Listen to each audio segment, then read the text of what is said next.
Okay, I think we'll get started. Please move up so we feels a little cozier here. Welcome to the Wilson Center, to this Cold War International History Project seminar on the invention of ecocide, a new book by David Searler. Did I pronounce that correctly? Yeah. In a good German pronunciation, absolutely. Okay, very good. Delighted to welcome all of you. I'm Christian Osterman. I direct the History and Public Policy program here at the center.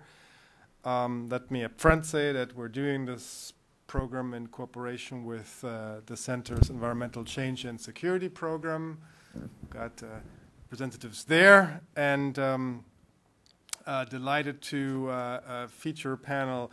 Includes, of course, the author, but also two other distinguished panelists that I think will give an interesting perspectives on the book. Let me just, I want to turn it over to David and then Carl and John very shortly here as the experts. Let me just briefly introduce them. You have bios in front of you. David Searler, of course, is with the historian's office at the Department of State. He received his PhD from Temple in 2008, was a visiting junior scholar at Yale, completing his dissertation there, and now works on U.S. policy and the Soviet intervention in Afghanistan. We'll be featuring another book on that subject later this month. After 5 years researching and writing about Agent Orange in Vietnam, he's now begun a second project on public opinion during national security crisis from World War I to the Second Persian Gulf War. Once he gives us some highlights from the book, some of the main findings, some of his main interpretive takes, we'll go first with Carl Brooke, who is a senior attorney and co-director of international programs at the Environmental Law Institute. He co-chairs IUCN's specialist group on armed conflict and the environment. His research has focused on making environmental law work. He's got a lot of experience to his credit. I won't go into all of it, just to say, since we're at the Wilson Center, that he's also the author of a number of books, co-edited 6 books, including Environmental Consequences of War, Legal, Economic, and Scientific Perspectives, and has also authored dozens of scholarly articles and holds a JD from Northwestern, an MA in physics from the University of Texas.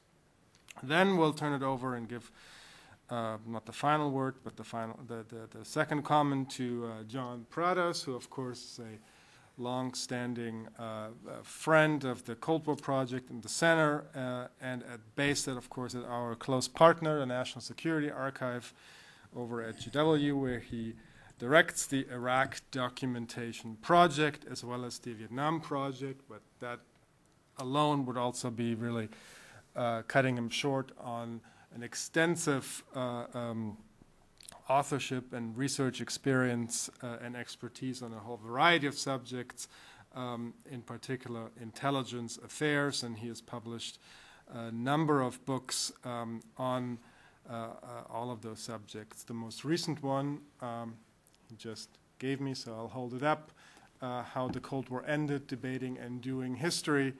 When did that come out? December, okay. December so it's a few months old. We're delighted to have him back. John is always great to have for a good commentary. Well, with that, thanks for joining us, and I'll turn it over to David. Well, thank you very much. Thanks to the Wilson Center for hosting this talk. I thought, given the emphasis on public policy, I would talk a little bit about Agent Orange as a contemporary issue. It's not, of course, the focus of the book, but my understanding on Agent Orange as a public policy and a public health issue in a present sense definitely informs my overall look at Agent Orange in history, dating all the way back to Charles Darwin. Agent Orange is primarily known today because of its association with a number of health effects, both in Vietnam veterans, their progeny, and Vietnamese nationals and their progeny. And it's an interesting issue because a common misperception is that there is absolute scientific evidence that establishes causation between any number of fatal illnesses that have been blamed on Agent Orange exposure and particular exposure in a particular area and a given health issue, a given fatal health issue. And in fact, nobody has been able to establish a definitive link between the two. And so there are two ways of looking at this. And as a political matter, particularly between Vietnamese nationals and U.S. veterans, it's a very highly charged emotional issue. But there are basically two ways of looking at it. And I think I advocate for a cautious, moderate tone, somewhere in the middle. And that is to say that while we cannot establish an absolute link between the two, what that does definitely is it points to the limitations of human epidemiology. That is to say, the capacity for scientists to absolutely link exposure in a particular area with Agent Orange to a particular illness.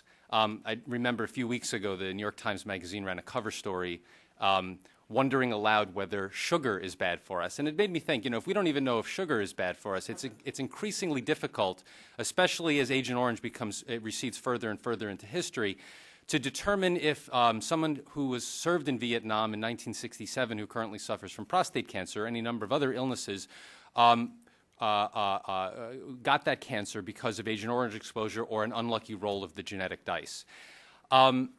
That's not to say that it's not possible. It's just that it's not possible to. What I mean to say is it's increasingly difficult to say that it's absolutely not caused by Agent Orange exposure. So I think the best way to look at this is the way that the scientists who are a focus of my book and a diplomat that I was able to interview in Hanoi. The basic argument there, particularly between the United States and Vietnam as a diplomatic issue is, just because you can't establish causation doesn't mean that people who believe they suffered from Agent Orange exposure should not have the benefit of the doubt in terms of support. Agent Orange is often referred to as the last wound of the Vietnam War because of its ongoing, potentially hypothetical, but certainly emotionally effects. And that's really, in terms of a public policy issue, that's really the way that U.S. foreign policy, and again, I'm speaking only on my own behalf, not on the United States Department of State, but going forward with U.S.-Vietnamese relations, President Obama recently authorized $18 million to clean up what are called dioxin hotspots. In Vietnam, this is where Agent Orange was exposed, was stored in drum containers, and that's where a lot of the dioxin, which is produced unintentionally during the Vietnam War when the chemical companies such as Dow and Monsanto received tremendous orders from the Pentagon. What they did was they cooked the one component of Agent Orange, 2,4,5-T, at higher temperatures. And what this does is it unintentionally creates a dioxin, and that's the nasty stuff that has made Agent Orange notorious. And so what the Obama administration has done, they recently authorized $18 million for cleanup, but a recent study done by the Aspen Institute here in Washington, D.C., estimated that it's going to take approximately $300 million to fully clean up these dioxin hotspots. And that might sound like a lot of money as compared to $18 million, but of course it's a drop in the bucket when you look at the overall U.S. foreign aid effort, or for that matter, if we want to look at it in military terms, to the extent that this is the last ghost or the last wound of the Vietnam War, it really is a drop in the bucket. And so that's one of the things that I advocate. Simply because just because we don't know does not mean that it doesn't exist as a public policy problem. So I thought what I'd do is I would provide a few highlights from the book, just start a narrative, and really start at the beginning. I start the book with Charles Darwin, who later in his life, after he was quite disconcerted by the amount of controversy generated by the origin of the species and the concept of evolution, which really took him by surprise, and I have no doubt how amazed he would be to see what a hot-button issue evolutionary biology remains to this day. Later in his life, he sort of pulled back from that and decided to study plant movement. And he started off with a very basic question, as so many great scientific discoveries do. And he basically asked, why do plants grow toward the sun? Now, obviously they do because they want to, but what he was really getting at was what system in the plant actually controls plant growth? And this was the primary question that set the foundation for the modern field of plant physiology. By the time we get to the 1920s and 1930s, botanists had discovered that just like animals, plants have growth hormone systems. And after they figured this out, they realized that if a plant's hormone system can be manipulated, it might do tremendous good for humankind. And so in the early to late 1930s, the original idea behind manipulating plant hormone growth was through chemicals, was sort of like a Jack and the Beanstalk scenario. What they hoped to accomplish would be to, by chemically inducing changes in a plant's growth cycle, they thought perhaps that they could make, watermelons the size of Volkswagens or something like that. And this was one of the early ways that scientists who recognized the rapidly rising population thought that they would be able to sort of solve this ongoing and vexing problem of how do we feed an increasingly growing global population. As soon as the Jack and the Beanstalk scenario did not play out, in 1939, E.J. Krauss, botanist at the University of Chicago, discovered that instead of making plants grow enormously by manipulating their growth hormone cycles, what you could actually do is chemically induce death. And that's where the word herbicide comes from. Okay, it literally means plant death. And basically, the way that herbicidal chemicals work, and the discovery of 2,4-D and 2,4,5-T, as I mentioned, those are the two component chemicals in Agent Orange. And incidentally, 2,4-D, you can pick it up at Home Depot or Lowe's today. It's what's in Roundup. It's 2,4,5-T that's no longer available on the market.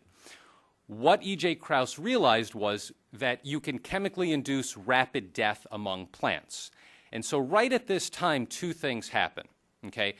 E.J. Krauss discovered that this could revolutionize weed control in an agricultural setting. Instead of a wheat field where you had to manually take out all of the weeds that were competing with the crop for water and nutrients and sunshine, an aerial application of these herbicides that could be specifically formulated to target broadleaf weeds and leave the shorter grain wheat would be as much a boon to feeding a global population as making plants bigger and bigger through manipulating their growth hormone cycles. Right at this time is the eve of World War II. And so what E.J. Krauss and his colleagues in the United States and England immediately thought of was that this could be a very useful weapon, particularly against the Japanese in the jungle forest terrains of the Pacific Island War. And so by 1943, Franklin Roosevelt issued a statement that I quote in the book, in which he said, after hearing the scientists and after hearing what they had to say before a war planning board, he declared, with the herbicidal issue in mind and with the Geneva Protocol of 1925 in mind, that the United States would never be the first country among all of the combatants in World War II to introduce these chemicals or chemical and biological weapons in war. The Geneva Protocol of 1925 forbade chemical and biological warfare. Looking back on World War I, the United States was the only major combatant during this period of World War I that did not sign the Geneva Protocol.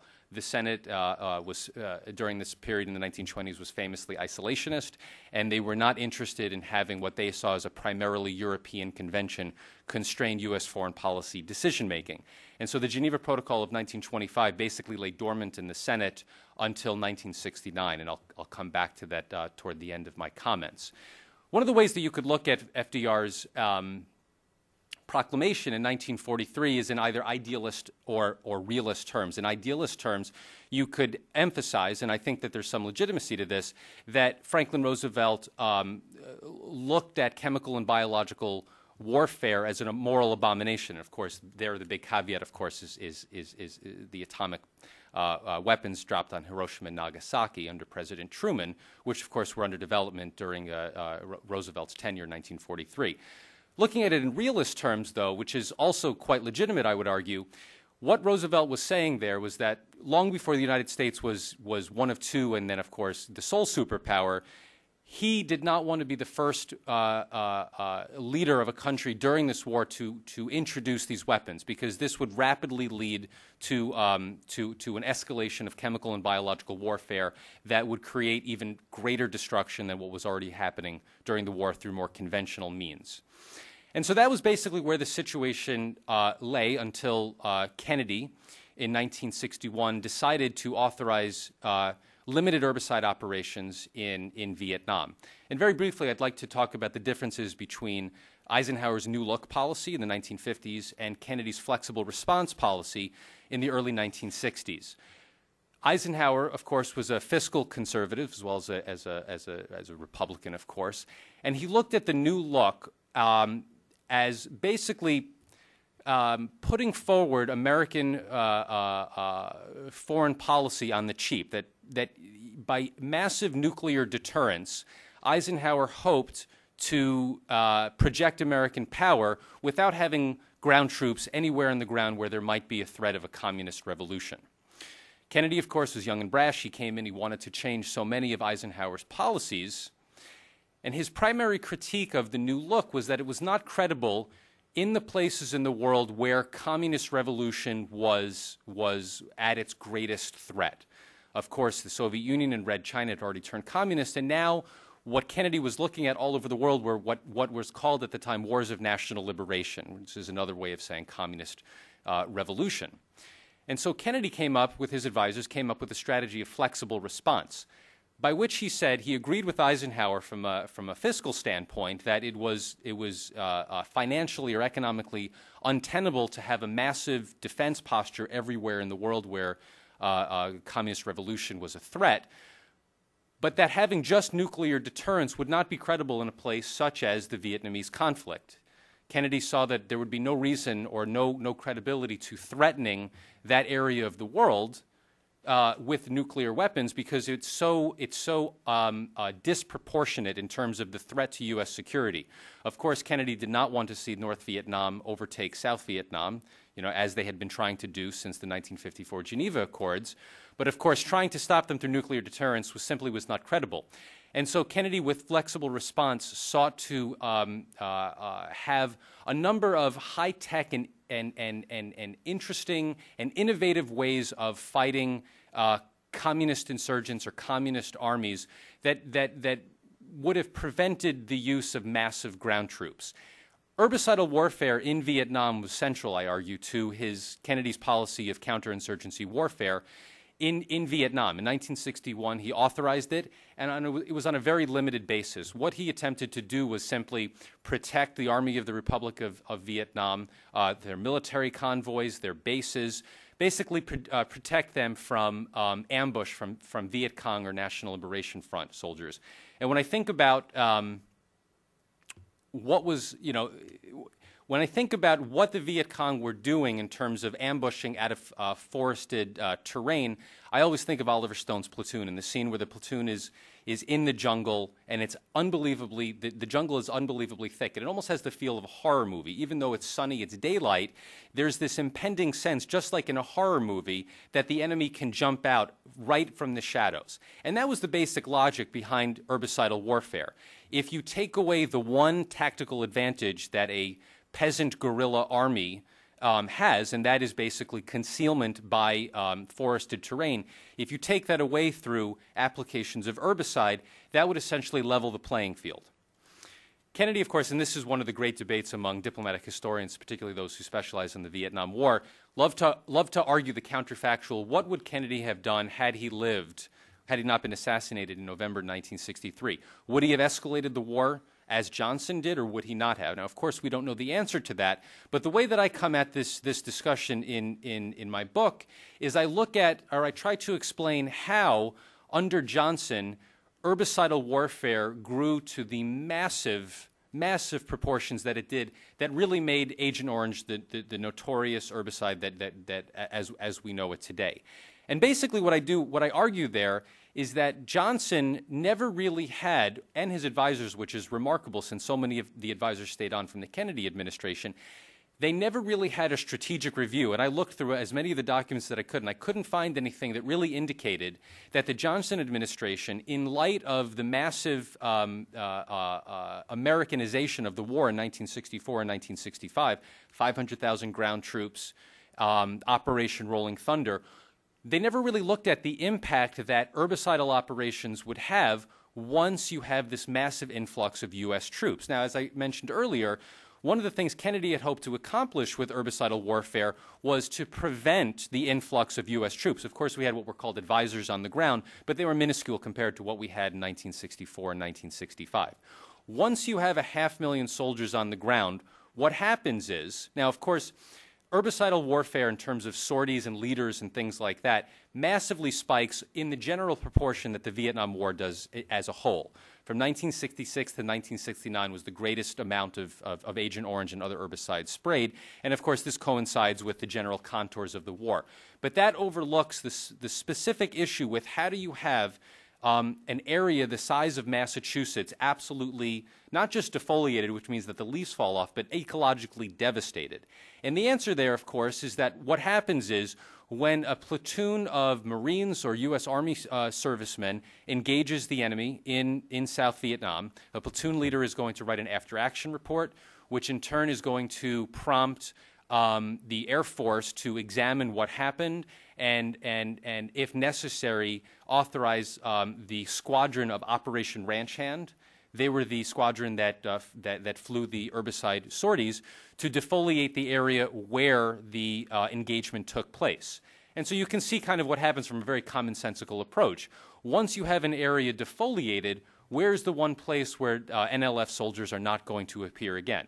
That area, of course. So what happens is they choose a new area, and in South Vietnam, where there are really no fixed borders to the war whatsoever, it's really, as I say in the book, spray missions begot spray missions, because it encouraged Viet Cong soldiers to fight in new forested terrains, which in turn would encourage new spray missions. So that's basically how you get to the ecological calamity of Agent Orange. So while we can't say for sure what Kennedy would have done, it was quite clear that he, in terms of how much he wanted to escalate the war as a whole, it's quite clear when you look specifically at his intentions with herbicidal warfare that he wanted to keep the U.S. presence in Vietnam as small as possible.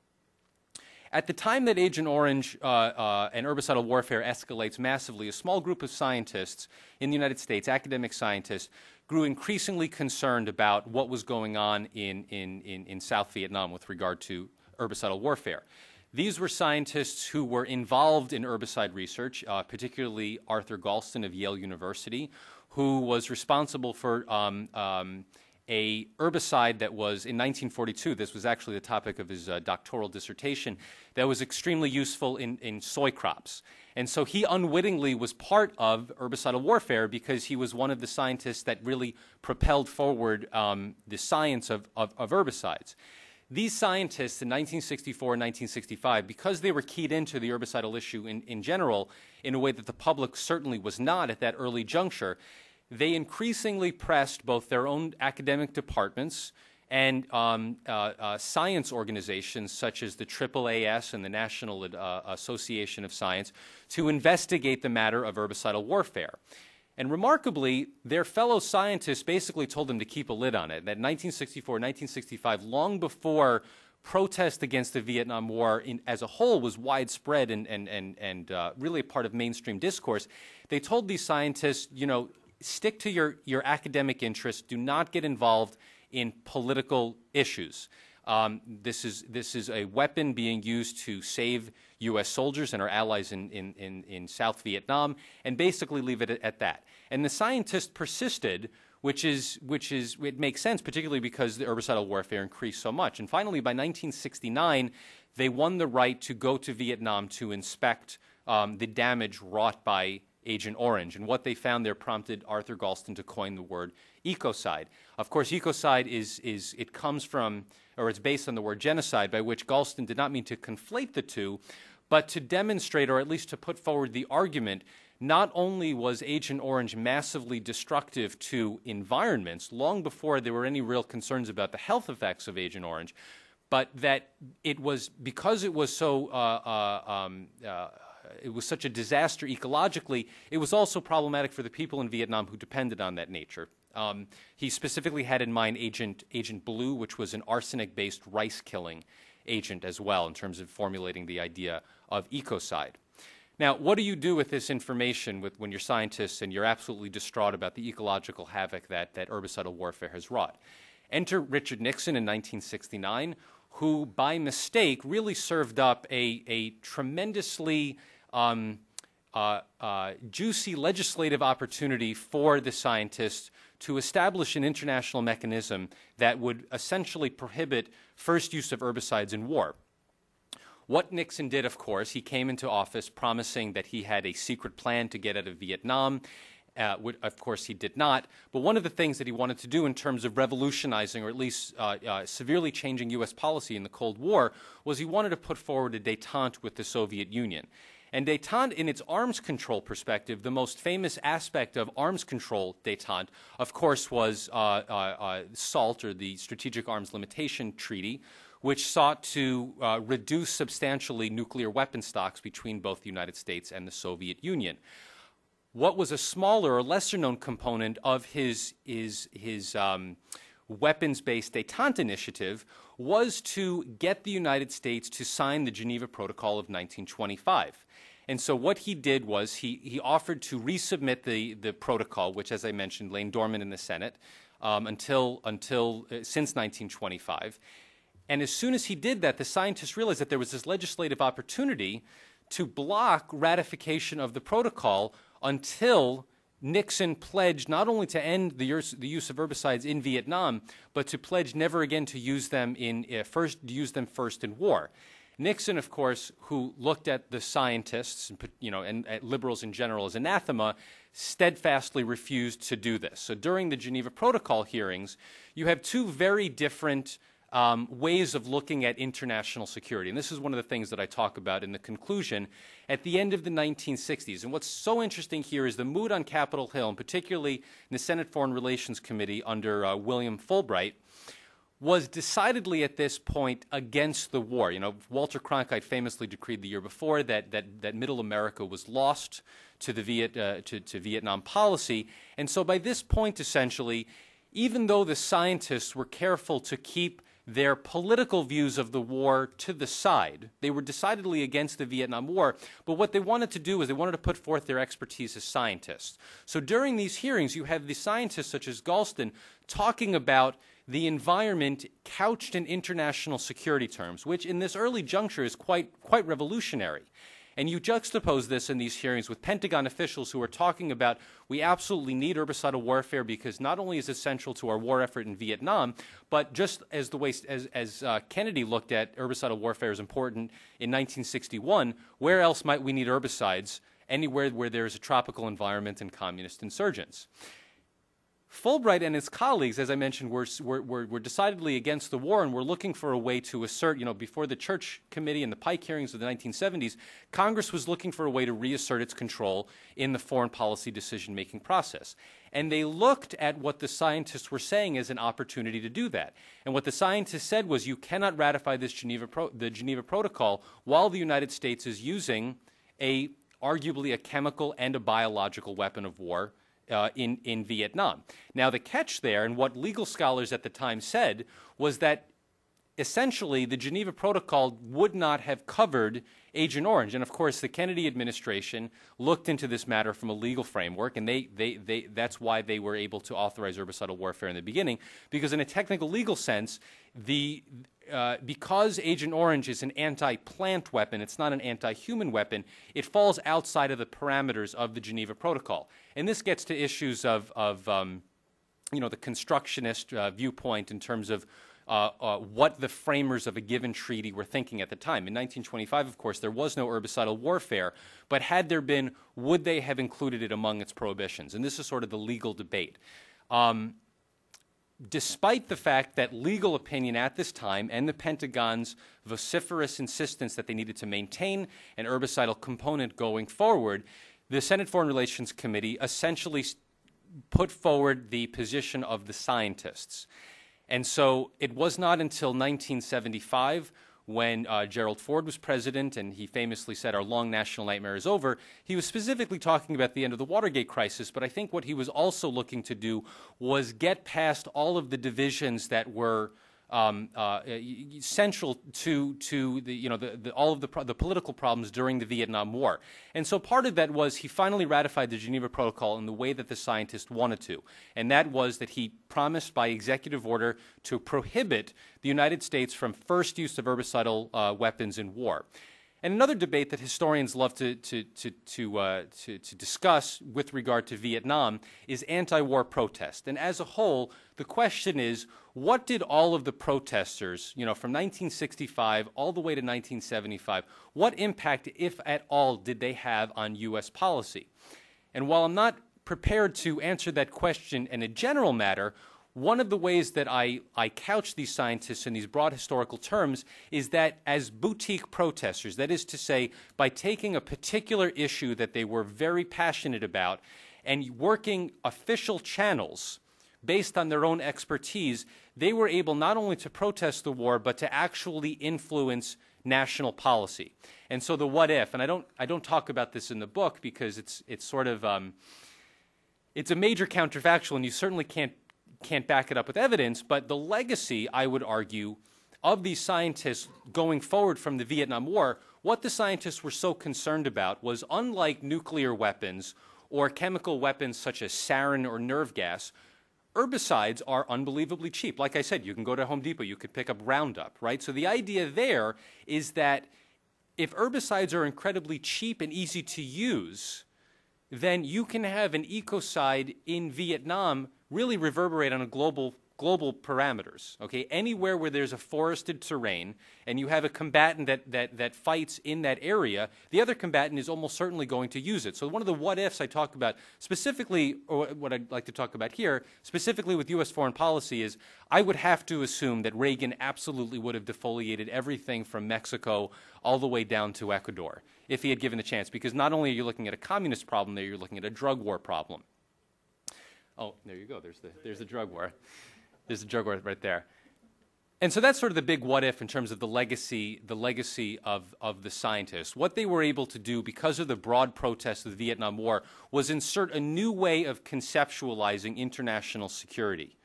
Okay? Rachel Carson, who in 1962 famously wrote Silent Spring, she really got environmental issues into the mainstream discourse, but her emphasis was in national terms.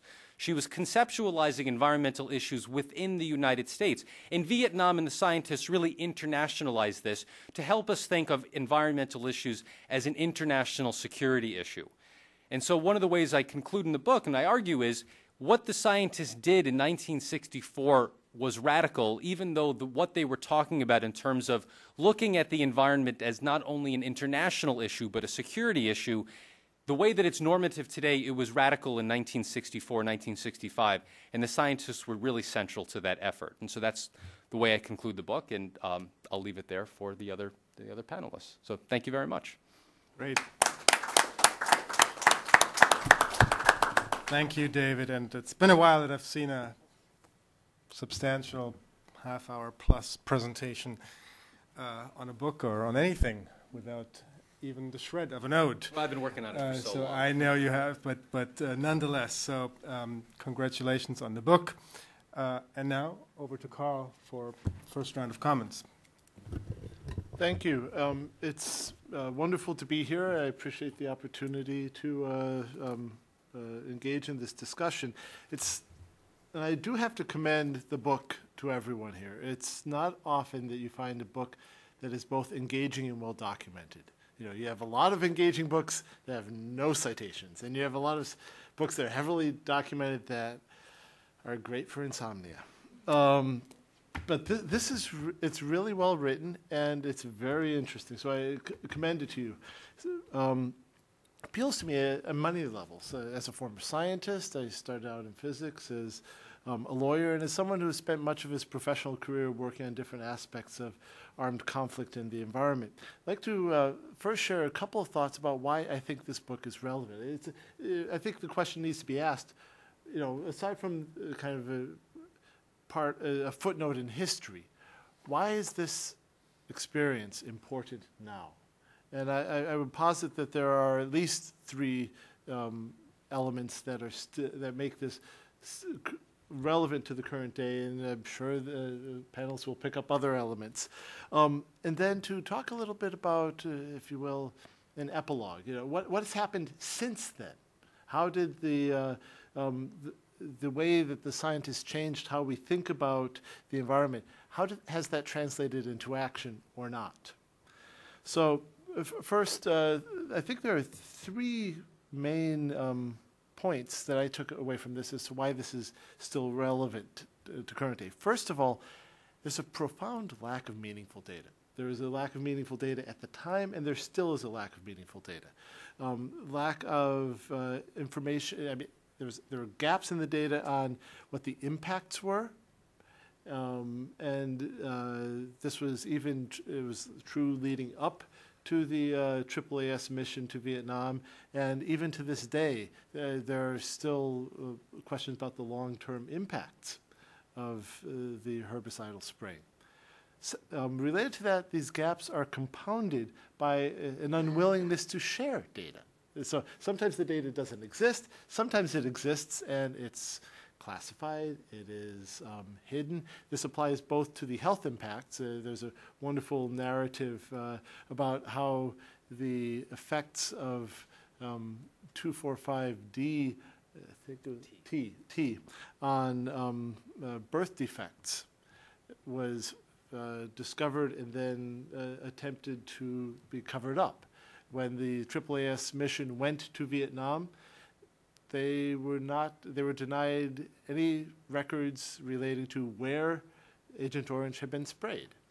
Now, this continues. There's a similar experience where UNEP was trying to get information on where depleted uranium had been used in the 1999 Kosovo conflict, and it ultimately came from other quarters, much to the chagrin of the U.S. government. So the lack of meaningful data makes it difficult to make informed decisions. You have this raging political debate over Vietnam and the conduct of the war in Vietnam. And one of the central elements basically comes down to, it's safe, no it isn't, it's safe, no it isn't, without much reliable data to support it. Secondly, the narrative is, it's an incremental narrative. It's punctuated by aha moments, but it's hard to kind of say that there was this long struggle with a crescendo and a real punchline, because you see the evolution over decades of herbicides as a potential weapon. You see the evolution over, certainly over years, and I would argue over decades, about the effects of Agent Orange on the environment and on human health. And those debates continue to this day in the courts. And then you see debates, kind of this incremental process over how to respond to it. That there was, despite calls for an ecocide convention, there has been no ecocide convention. And I'll come back to that in a bit. But it's an incremental process. It's not something that you kind of wake up one day and go, okay, it's solved, or I got it. There are aha moments, but it's not it's one of these things that often people who kind of push on these on big issues, you want a substantial change, and it doesn't usually happen that way. There are many measures that are necessary. The third is the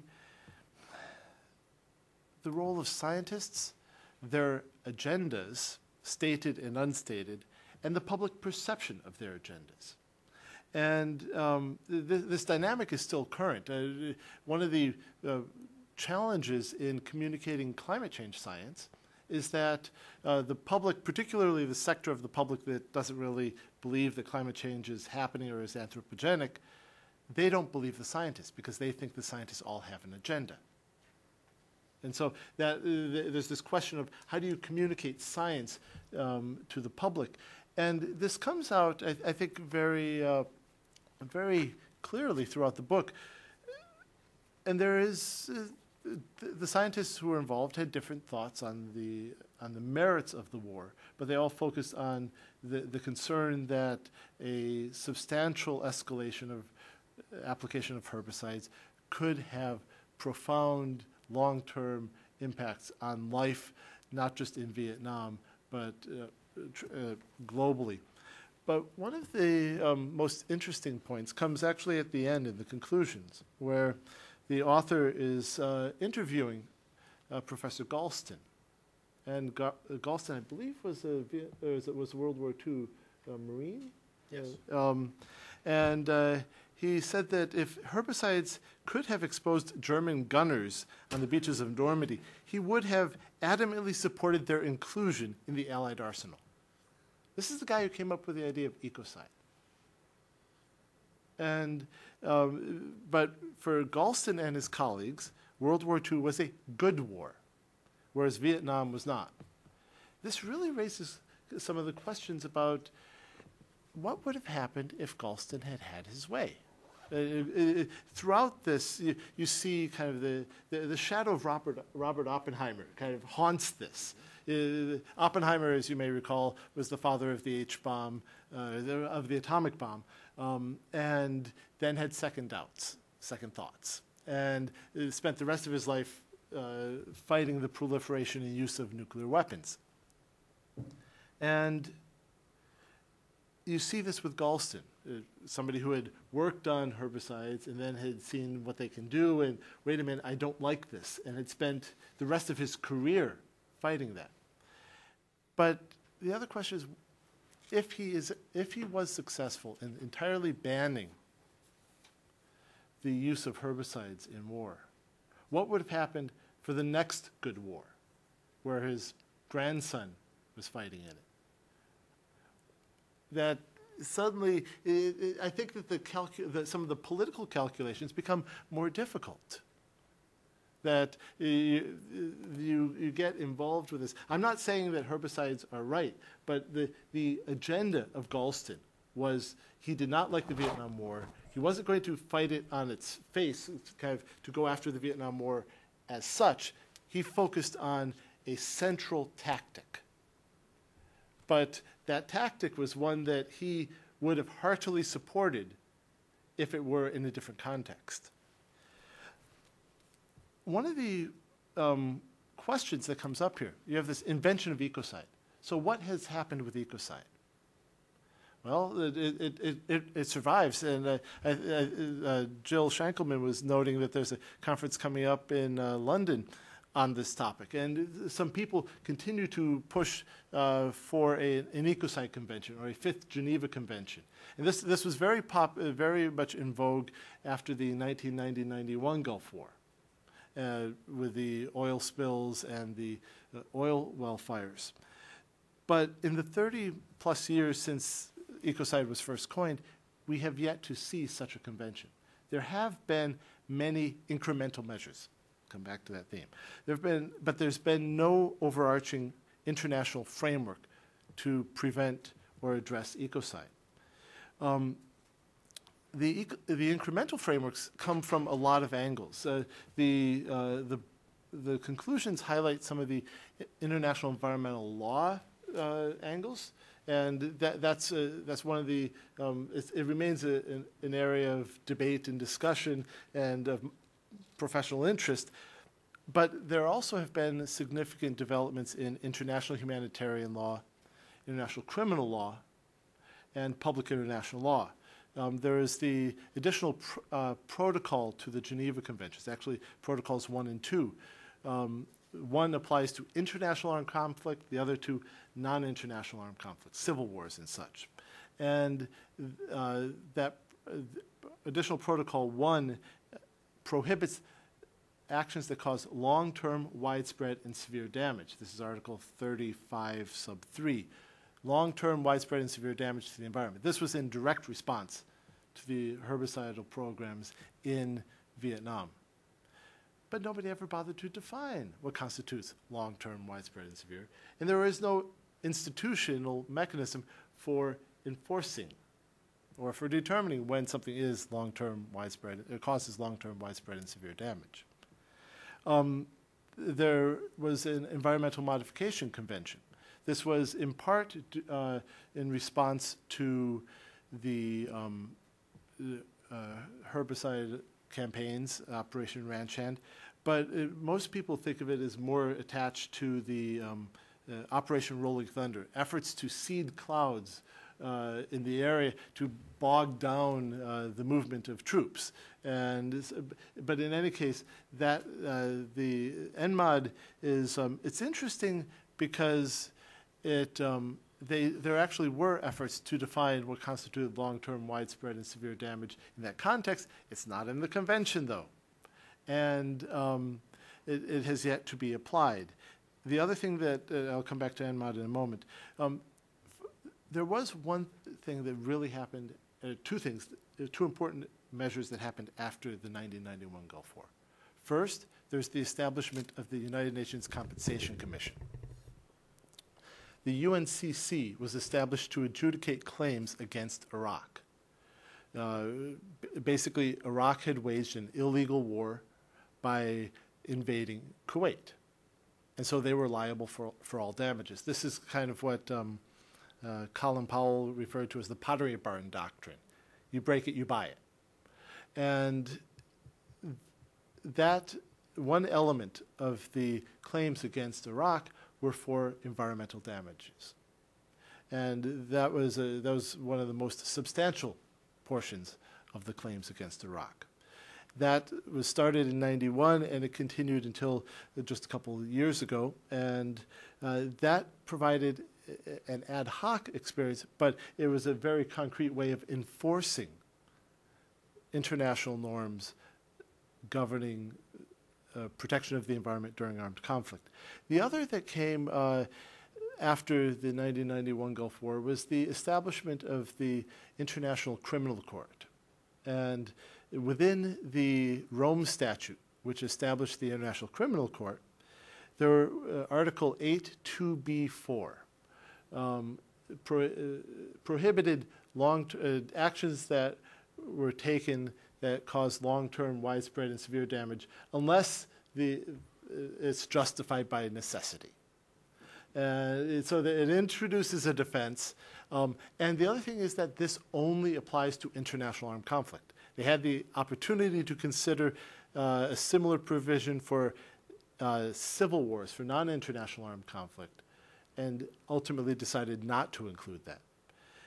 And that is significant because almost all of the armed conflicts now are non-international. Between 1990 and 2008, PRIO records 121 armed conflicts. Of that 121, 114 are non-international. So you have international law that is focused on international conflict, but most of the conflicts are non-international. There are also a few other conventions and instruments that are worth noting just briefly: the 1980 Chemical Weapons Convention and its Protocol 3 on incendiary weapons. The Hague Convention and its protocols. There are, I would say, quite a few different pieces, but these are pieces administered by different institutions.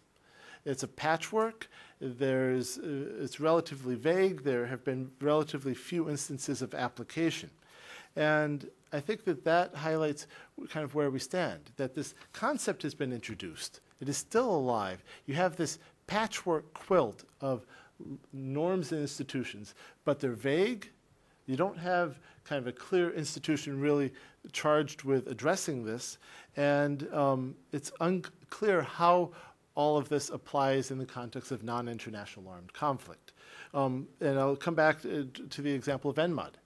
NMOD prohibits states parties from engaging in military or other hostile use of environmental modification techniques, having widespread, long-lasting, or severe effects as the means of destruction, damage, or injury to any other state party. So, Saddam Hussein's actions to divert the Tigris and Euphrates, drying up the Iraqi marshlands, would NMOD apply? It's not addressed against another state. It would fit within the type of actions, but it's not against another state. And so I think that's one of the challenges that we face. And with that, the last thing that I would add to this is long-term impacts. There are a lot of predictions as to what the effect of actions during armed conflict are going to have. We saw this in the Vietnam War. We saw it in the 1991 Gulf War. We've seen it elsewhere about what's going to happen, how long this is going to last, what the devastated moonscape is going to look like for decades or centuries.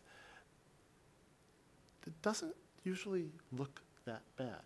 But we see other effects. You see, following the Gulf War, a bioaccumulation of heavy metals in some of the environment. You see kind of seepage of oil to the groundwater. There are effects that are there, but they're not well studied, and some of this is political, that we don't really want to know, and some of it is that the political priorities often are on development, on health impacts, not on actual scientific study. And I think that that's something that would be worth better understanding in the long run. And with that, I'd like to commend the author for a very interesting book, and again, commend it to your attention. Thank you. Thank you, Carl, for these excellent, very thoughtful comments that bring the story, move the story forward to the present. So we'll turn to John Prados for another comment. Excuse me. Thank you very much. It's a pleasure to be here and appear on this panel. My colleague has spoken in considerable degree about the overarching kinds of issues. I would like to focus more in on the subject of the book, the Vietnam War and the use of herbicides, taking the book in its own terms. And before I rain on this parade, let me say that I think this is a very important book. It's really the first book at all to cope with the whole facet of what went on in the Indochina War. To take this subject specifically, for example, on the use of herbicides in the war, there actually exists an official history of the military operations of what was called Project Ranch Hand. There are also some oral histories and at least one memoir of a pilot who flew these kinds of chemical defoliant missions. And there are some discussions about, in books about the anti-war movement, about how some of the issues of the chemical defoliants figured in the struggle over the politics of the Vietnam War. But there has never been a book until now that takes the existence of this instrumentality, its use by the United States government, the decisions that were made to use the weapon, and then the struggle to end the use of the weapon by the scientists. So this is really a landmark study in this area, and it's well worth all of our attention. A couple of the big characters in this book who have gone unmentioned so far were the scientists Burt, Pfeiffer, and Matthew Meselson.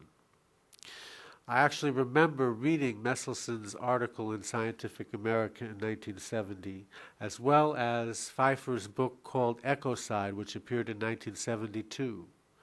And I remember having many, many conversations about the dangers of the chemicals and what the chemicals were doing with Vietnam veterans and with other people, other Americans during this period. But none of us ever had this kind of inside story that David presents us with here. So this really is a landmark and an important contribution to our understanding of what actually happened here. Now, I would like to get us to discussion pretty quickly. So I have really just a few points, but I would like to lay them down. I think it's a powerful book, but it would be even more powerful if it did certain things. For example, and Dr. Zierler mentioned this, Lyndon Johnson, President Johnson never conducted a review of what he was doing with this weapon in this war. And this fact is actually of some importance. The book would have been more powerful, even more striking, if the analysis had taken that fact and commented on it, assessed why or why not Johnson did not deal with this problem, and theorized a bit on what the meaning of that is and what conclusions we might draw from that. Another point, Dr. Zierler also makes it very clear that the studies done of the use of chemicals actually only began in the late part of the war, toward the end of the Vietnam War, in the period, say, starting from 1968 on forward. Yet the decisions about using the chemicals were made very early on, and the generals continued to believe in the weapon that they were using, in this instrumentality of the chemicals. There's another place where it would have been useful to question what the phenomena was, what was going on here. Why did the generals believe so much in a technology that they really had no practical or scientific understanding of? Okay?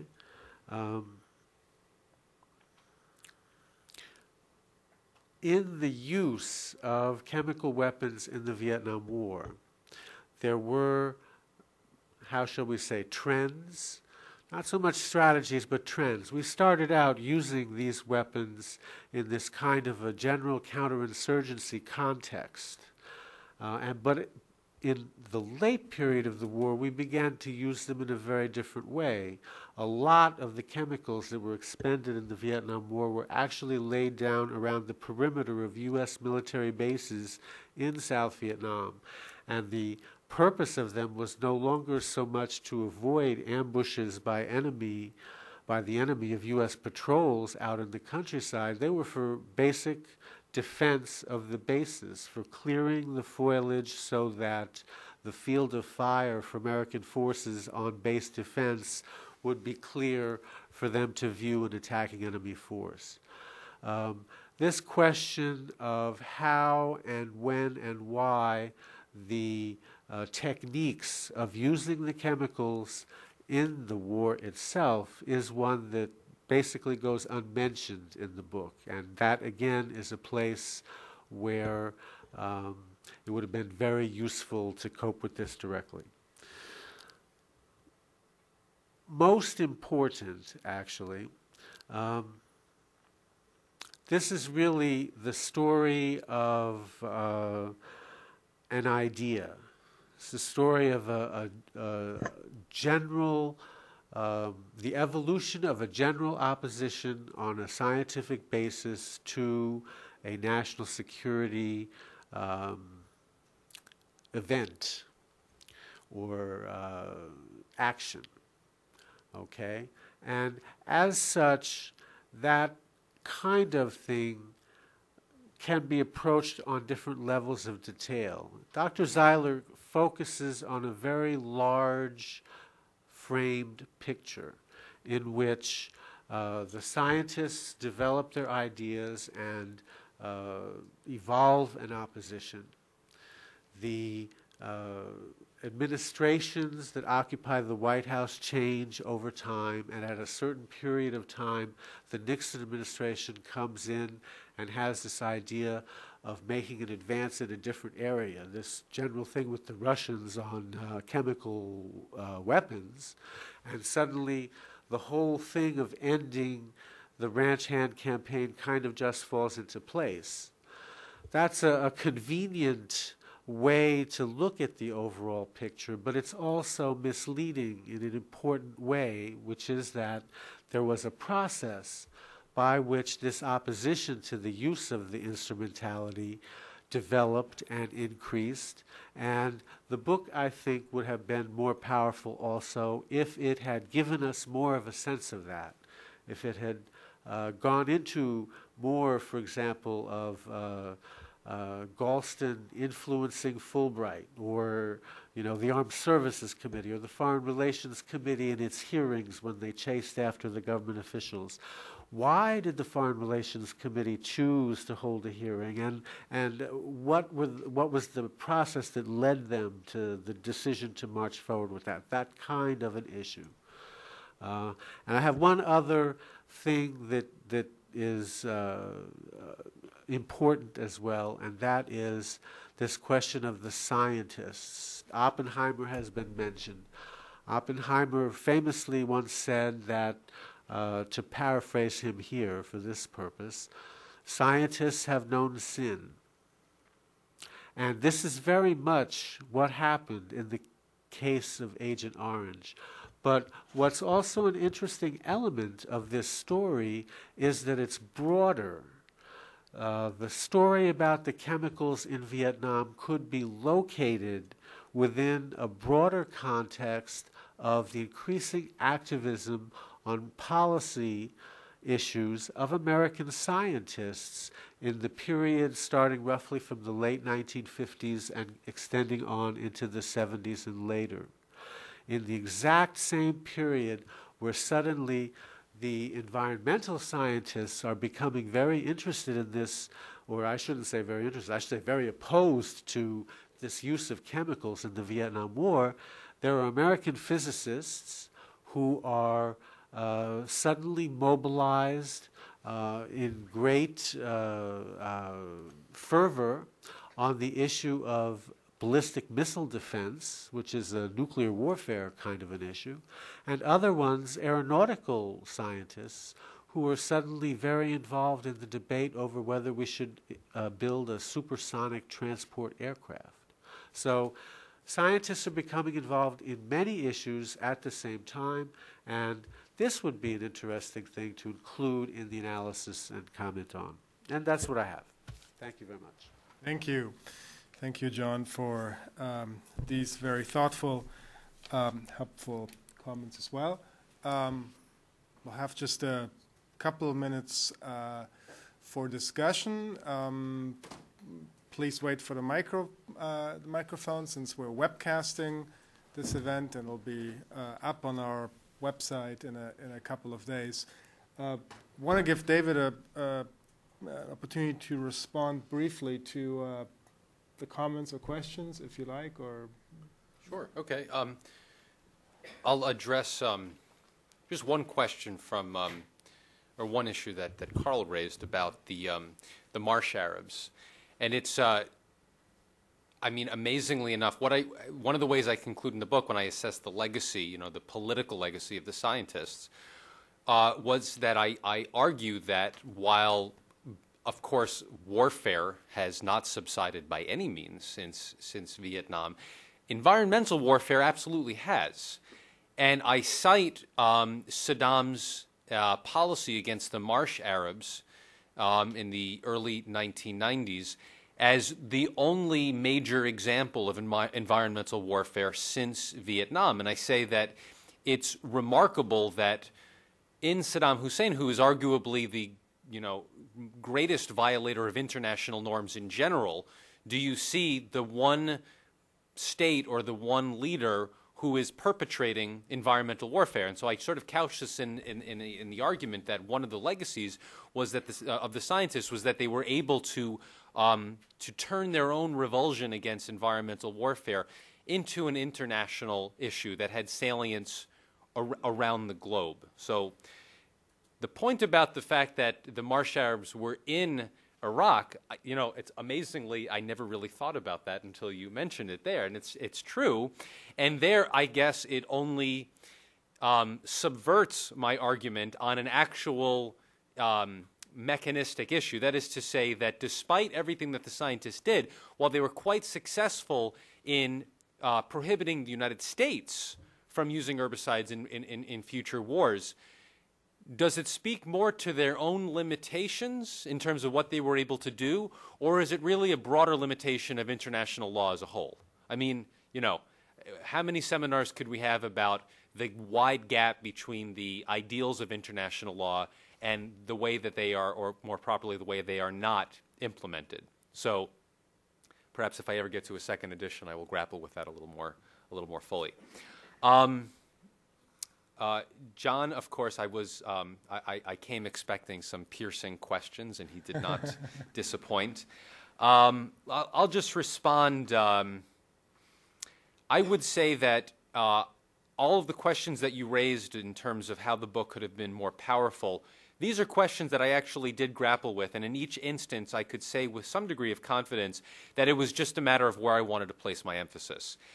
The question about why LBJ did not conduct a review, the reason that, even though I grapple with it in my own mind in terms of it's central to explaining why herbicidal warfare became such a massive endeavor by 1966, 67, 68, the reason I don't really analyze, I don't go into such detail in terms of analysis of why Johnson did not conduct this review, is because I could not find a good answer, to be honest with you, from an archival perspective. And I guess that's always a methodological question between how far do you want to stray out of the documentation and sort of come up with your own ideas. And maybe that's one of the reasons why we have panels, because you could sort of think out loud in a way that when you're, at the computer and you have the documents before you, you really can't. And I guess my answer to you here now would be, I don't really have a good answer. And I think that in and of itself is more remarkable than anything else. And I think the reason I don't have a good answer is because Lyndon Johnson did not really care about counterinsurgency warfare. And that would have been just fine if Kennedy didn't also care, but that was the only thing that Kennedy really cared about. So I guess the best way to answer that is this instance, this oversight is illustrative of the larger question of the very different ways that Johnson and Kennedy conceived of Vietnam War policy. So I'll leave it there somewhat generally. The disjuncture, you mentioned this, another question was the disjuncture between all of the strategic analysis and thought that went into the ultimate authorization of herbicidal operations under Kennedy in 1961. That disjuncture between the late stage by which the United States military started to really take a strategic review of the missions themselves. Why was there this disjuncture? My answer there, I would say, and I think, this is an interpretive issue, I think that I do grapple with this in the book a little more than you indicate. And I would say that the most important thing there is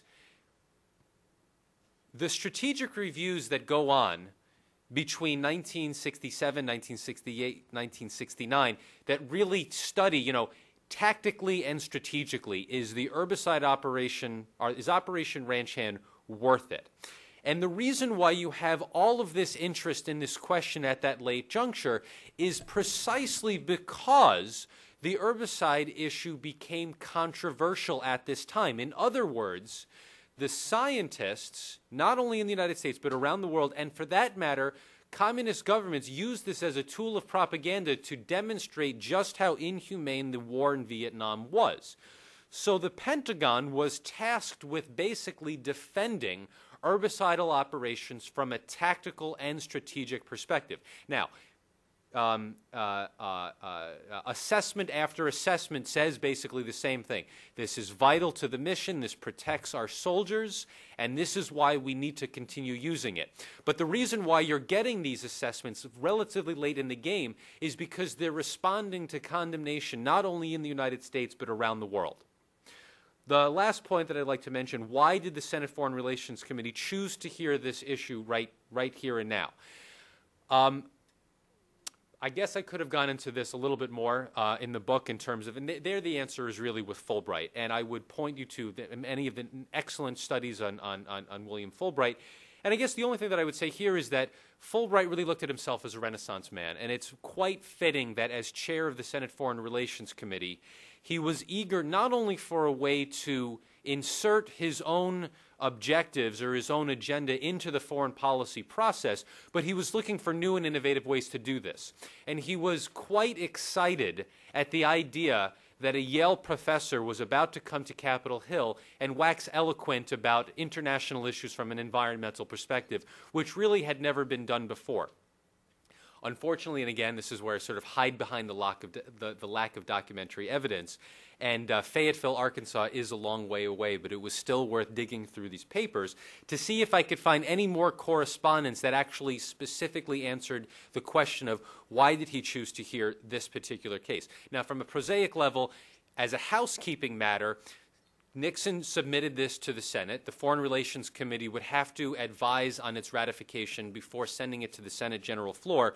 So as a housekeeping matter, it had to go to the Senate Foreign Relations Committee. Why Fulbright specifically chose to hear this is because I think he just was in love with the idea of these scientists coming in and basically, for lack of a better word, sticking it to the military generals who were there saying we absolutely need to do this. And that, again, speaks overall to just how far anti-Vietnam sentiment had gotten by 1970 and 1971. But again, in a future edition, God willing, if I ever have one, I will definitely flesh out these issues more. So thank you, both of you, for your quite insightful comments. So. Good, all right. Good comebacks on these questions. And I think there is some virtue to the size of the book. You have to cut your losses somewhere. So, any questions or comments? It's already been a almost long hour and a half. Yep.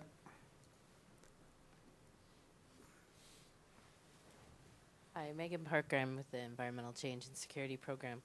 I was just wondering if David or Carl could talk a little bit more about the lawsuits that have followed or that continue, as Carl said, to this day about Agent Orange, and how those have proceeded differently because of whether because of the environmental angle or whether it's because of sort of the long-term health intergenerational impacts. Obviously, most people don't sue the makers of AK-47s, but in this case, this is a weapon of war that has become a subject of lawsuits.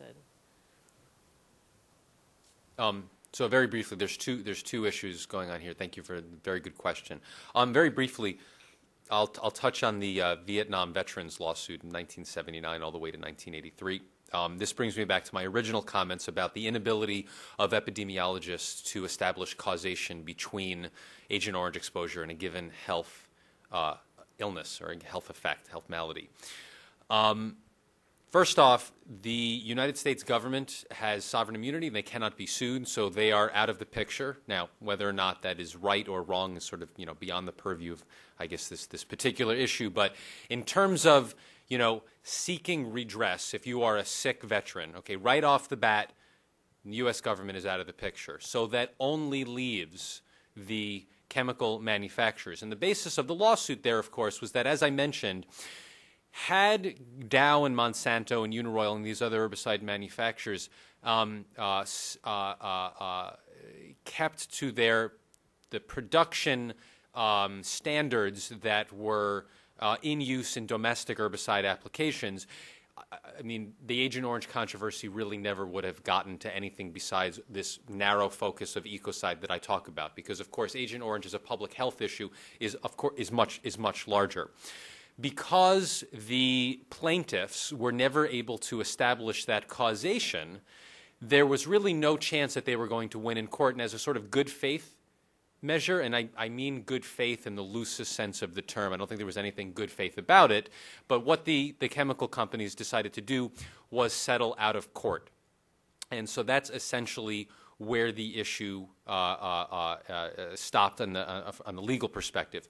One of the things this did from a public policy perspective, or at least from an opinion-building perspective, is it really forced the Veterans Administration to take Agent Orange illnesses seriously. Now, I would apply the same logic in terms of international aid to Vietnam, where there are all of these questions about if you see this this horribly deformed Vietnamese child, and there are these peace villages all over Vietnam, and I've seen them firsthand. How do you establish causation that their mother or their grandmother was exposed to Agent Orange and this created this malady? And how do you say it was that and not a rice fungus that's prevalent in Southeast Asia? You can't. So the question there, and this is I get back to the diplomat I talked to in Hanoi, his point, and I think it's the wisest policy prescription here, is that how could you say that this is an Agent Orange victim and this is not when they're both terribly deformed? It's a larger humanitarian issue, and the idea of trying to isolate particularities here, if the epidemiology supported it in terms of causation, then absolutely you can make that case. But in lieu of that, we should be looking at aid to Vietnam in an overall humanitarian sense. And so there I would direct you. It's actually, my wife is an attorney, and she was completing her JD as I was completing my doctorate. I had all of the books on Agent Orange out of the library. She was on the International Law Journal, and so she wrote what is now, I mean, it's a plug, I think it's true though, the standard scholarly analysis of the Vietnam Nationals plaintiff. They were plaintiffs in 2005 against the same chemical companies, and I attended those court hearings. And essentially there, they had two issues they came up against. Just as the U.S. veterans fell short because of their inability to establish this causation, not only did the Vietnamese nationals also fail to establish that causation because, of course, it's not there, they did not have standing to sue because this was a domestic issue, because the chemical companies were protected by U.S. law. And therefore, and again, I think this speaks to the limitations of international law to develop a mechanism that could seek redress. So basically, once Judge Jack Weinstein, who presided over both cases amazingly, he ended both of them, and there has been some talk about a new lawsuit on behalf of Vietnamese children, which would somehow, and again, I'm no legal expert on this, but it would use a different kind of argument. So the lawsuit is not, well, I should say the political impetus to find some sort of a financial redress for this matter is still ongoing, but it is severely restricted from where it was in 2005. And another aspect is that it gets more and more difficult as the statute of limitations is so far past that you need to make very creative arguments to keep it, even just to get into court. Okay, all right. Thanks. Carl Ashley. David, this may well be beyond the scope of your book, but I wonder if you could say anything about the long-term ecological legacy of Agent Orange. I mean, what has been, we were talking about, the long-term impact. What has been the long-term impact of dumping these tons of chemicals. Has there been a recovery, or what's it looking like? So this reminds me of, Carl is a colleague of mine at the Office of the Historian, and this reminds me of the job talk that I gave in 2008 before I joined the office. I mentioned that basically the scientists' worst fears from an ecological perspective have not been realized. That is, when you look at the cover of the book and you see these massive, moonscapes of ecological destruction, the things that they were concerned about was that this is what this is going to look like in 100 years from now. And actually, I went to Vietnam, and I went to a lot of the sanctuaries where, ecological sanctuaries where there has been tremendous regrowth, which really started in 1975. And one of the things that I conclude is that even though their fears in 1970 and 1971 were confirmed, because of course they were looking at this from the outside in up until when they got to Vietnam, and these were all restricted areas. There were no embedded journalists or anything like that in these areas. So their worst fears were realized in the short term. But I would say that they were way off in terms of what these landscapes would look like 50 to 100 years off. And I remember during my job talk, John Carlin, the eminent historian of the Vietnam War, he lit up and he loved the fact that the scientists were proven wrong, and the Pentagon scientists who assured everybody that these areas would refoliate were actually correct. Okay? Now, again, the question there is, who had the better data? You talk about the lack of data at this time. And the answer there is, I don't think either of them had good data.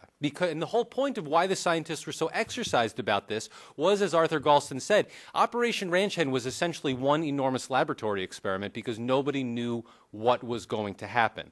I would say, though, that when you look at Vietnam today as a whole, except where you go to places that are sort of set off as tourist attractions to show the bomb craters or to show the tunnels where the Viet Cong hid or things like that. In general, it's which is remarkable given the amount of firepower unleashed on Vietnam. It's really remarkable as a whole how difficult it is to sort of see the legacy of the Vietnam War, and I would include herbicidal warfare among these areas. That is from, in terms of regrowth of trees. The dioxin hotspot issue, to the extent that it remains a human health issue, is still a very real and ongoing concern, though. Okay. We're, I think, at the end of a very, very interesting and rich, fascinating hour and a half. Thanks to David, to Carl, and to John, and to all of you. The book is The Invention of Ecocide by David Zierler, or Zierler if you're German, or Austrian. Thank you for joining us, and congratulations on the book, and we're adjourned. Thank you.